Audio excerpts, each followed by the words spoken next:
Hello বন্ধুরা, তোমরা সবাই কেমন আছো? আশা করছি ভালো আছো। আমরা এখন যাচ্ছি দুবরাজপুর, কিছু কাজ আছে। এখন অভিজিৎদার এখানে এসেছি, এখানে আমরা বসে আছি। অভিজিৎদা এখনও আসেনি, তো আসুন। তারপর আমাদের কিছু কাজ আছে, কাজগুলো করবো।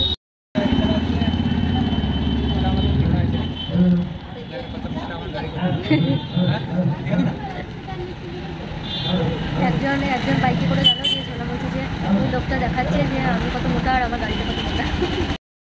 মানে আমাদের থেকে টাকাতে দেখাতে গেল দেখতে দেখতে। আমার সোনার আর দাদা যেগুলো দিয়েছিল সেই কাজগুলো করা হয়েছে, কিন্তু আমার কোনো কাজই হয়নি। ভেবেছিলাম একটা এঁচড় নেবো, নেওয়া হয়নি। এক প্যাকেট লেবু নেবো ভেবেছিলাম, সেটাও নেওয়া হয়নি। জুতোর ফিতে নেবো ভেবেছিলাম, সেটাও নেওয়া হয়নি। শুধু ইলেকট্রিকের সাইকেল নেবো ভাবছি, ওটাই দোকানে জিজ্ঞেস করা হয়েছে, তো সেই জন্য রাগে আমার মাথা গরম হয়ে আছে। ওখানে কিছু খাওয়া হয়নি, তাই বক্রেশ্বরে এসে আমি 2টো পান, মিষ্টি পান আর 4টে কিরা সিঙ্গারা সোনাকে না বলে নিয়ে নিয়েছি। এটা যদি কিনে না দিত মাথা আরও গরম হয়ে যেত। আর এগুলো হচ্ছে মেলার আগের দিন। কাল থেকে পুরো মেলা বসে যাবে, সবাই বক্রেশ্বরে শিবরাত্রি মেলা দেখতে এসো।